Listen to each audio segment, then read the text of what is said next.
Bom dia, Cris. Bom dia, amigos e ouvintes da Noroeste FM. Bem, no dia 20 de novembro, na sexta-feira da semana passada, comemorou-se o Dia da Consciência Negra.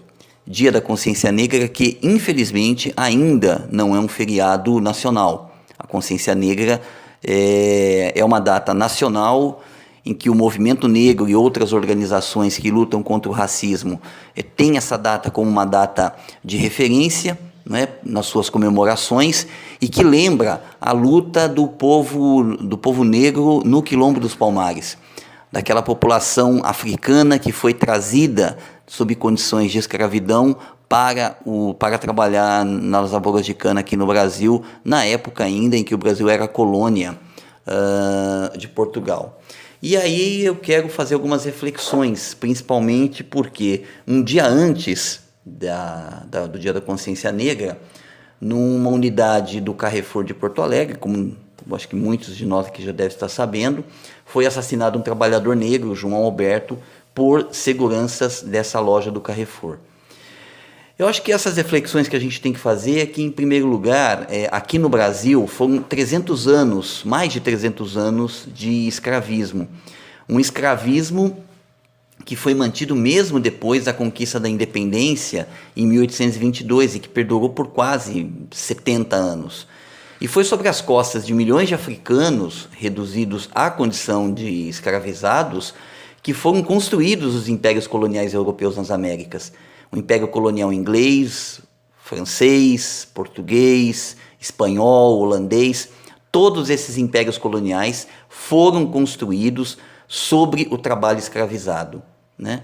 E, portanto, foi o colonialismo e o escravismo que proporcionou as condições para o posterior desenvolvimento capitalista na Europa. Não teria existido o capitalismo se não tivesse existido o colonialismo e o escravismo.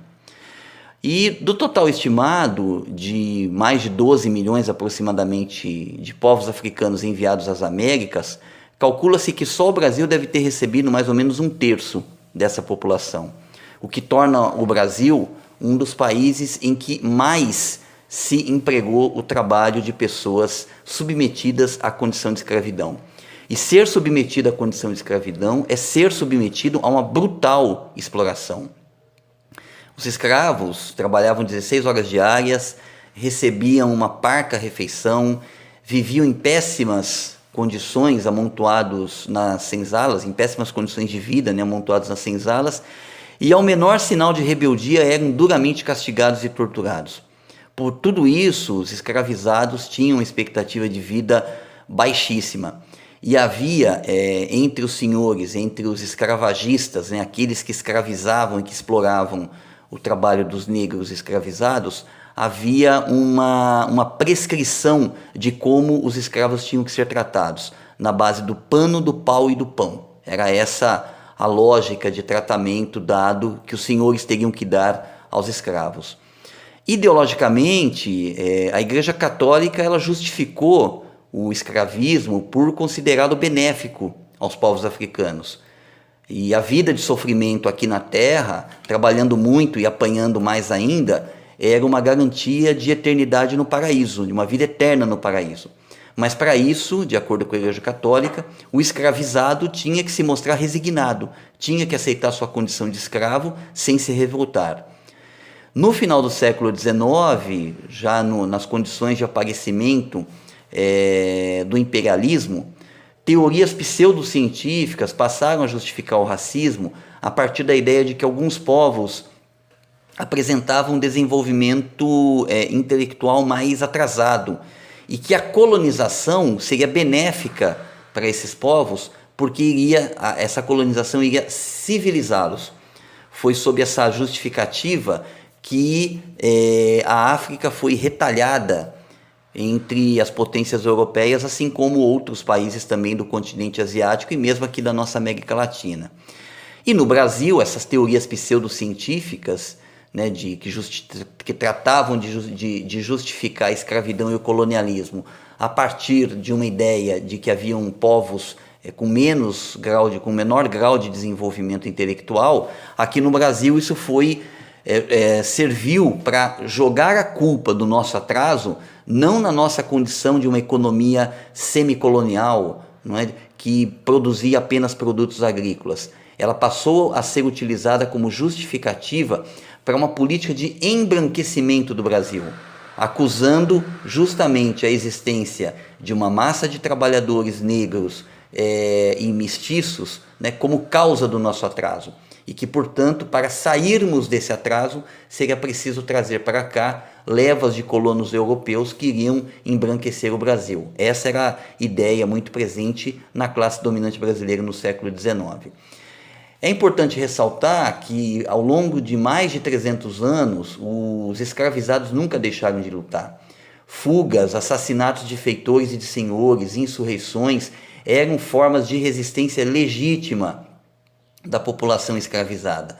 Como eu citei aqui, eu acho que o maior símbolo dessa luta de resistência foi o Quilombo dos Palmares, que sobreviveu por 100 anos aproximadamente às tentativas de sua destruição. E a própria abolição, em 13 de maio de 1888, não foi dádiva da princesa Isabel. A Lei Áurea, ela só consumou uma situação de fato. Os escravizados, eles começaram entre 1886 até o começo de 1888 a abandonar em massa as fazendas, né, a não aceitar mais o cativeiro. Diante de uma situação que os próprios escravizados criaram de não mais aceitar a condição de escravidão, é que foi aprovada e assinada a Lei Áurea. Mas o problema é que a abolição não trouxe qualquer compensação aos antigos cativos. Eles não receberam indenização, terras ou educação formal.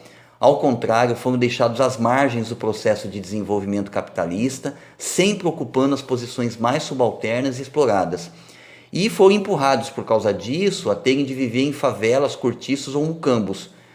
E o racismo, nesse sentido, ele foi mantido na sociedade brasileira, em alguns aspectos até acentuado.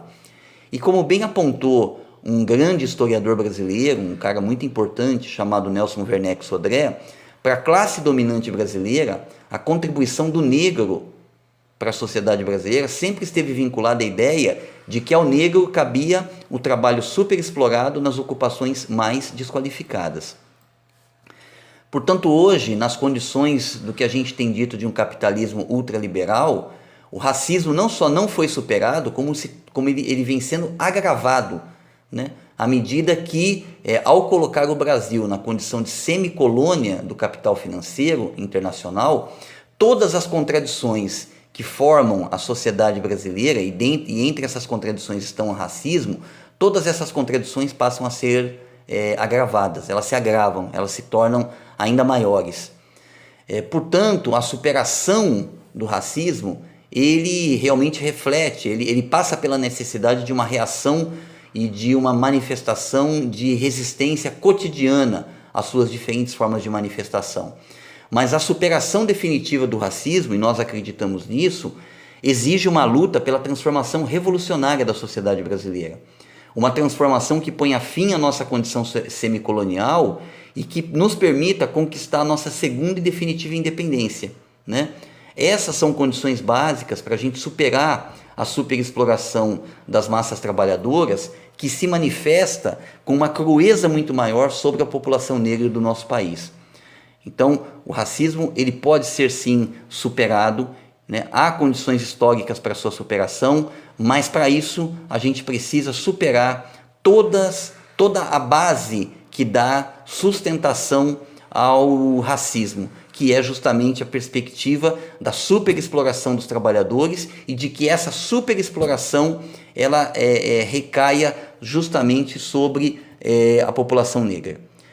Então acho que é isso, uma boa semana a todos e até a próxima.